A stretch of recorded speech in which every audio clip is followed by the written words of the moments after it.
आम्हाला ठावते लय मोठा मोठेपणा नका इथे मिळू नका. तुम्ही चोरून खाल्ले ना चुरा चुरा चुरा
भक्ती प्रेमाचा अतिरेक असल्यामुळे म्हणत होत्या. पण त्या अशा खरंच भगवंताला बोलत नव्हत्या आणि त्यांना भगवंत आवडत नव्हत्या असं काय होतं का? अजिबात नाही, अजिबात नाही, अजिबात नाही. त्यांच्या मनात अत्यंत प्रेम आणि मग राग राग बोलले आणि त्याला ते राग राग बोललेलं आवडायचं. आता आपल्या व्यवहारात पाहतो ना काही माणसाला काही गरीब करून गरीब पत्न्या खूप बोलतात पण येरी बोलते काय पण ते प्रेमाने घेरून गेलेली माणसं असतात का नाही हे बरं तुम्ही वारा लागू द्याल नाही. पुण्यवंत तो पाताळ लोकी नेला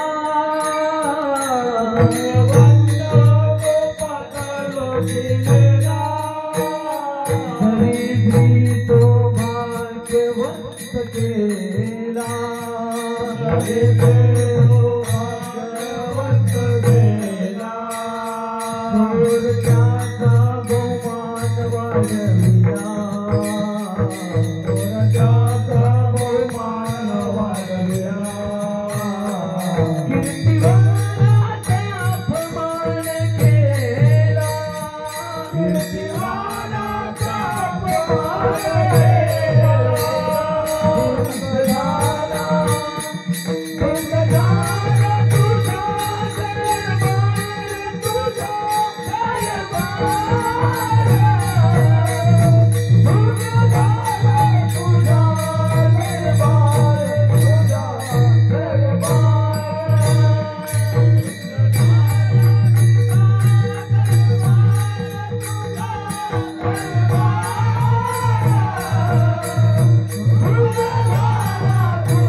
काय देवा तुमच्या मनात तरी काय येडा असावं काय तुमच्यासारख्या जवळ पुण्यवंत तुम्ही पाताळात घालावा चांगला माणूस दरिद्राला भाग्यवंत करून ठेवा हे तुमचं बरोबर आहे का? देव भक्ताला काय म्हणतात पण गवळणीचा असा आनंद असायचा त्यांच्यामध्ये. मग गवळणीच्या त्यांच्याकडे तिकडे वेळ देऊ लागल्यावर देवाला इकडे वेळ कमी पडू लागला. यशोदामाई म्हणायचं काय सांगा वय तिकडे आलता का ग माझा कृष्ण तुम्हाला माहिती आहे का ग माझा कृष्ण पाहिला. आपल्याला वेळाचं भान ठेवावं लागेल, वेळाचं भान ठेवावं लागेल. असे भगवान खोड्या करायचे. मग कधी आई साहेबाचा ऐश्वर्य असल्यामुळे त्या म्हणतच घराणे यायचे. घराणे आल्यावर आईला न्याय द्यावाच लागेल ना. कधी कृष्णाकून आई न्याय द्यायचा तर कधी गवळणीकून द्यायच्या आणि तू खोड्या नको करू वगैरे.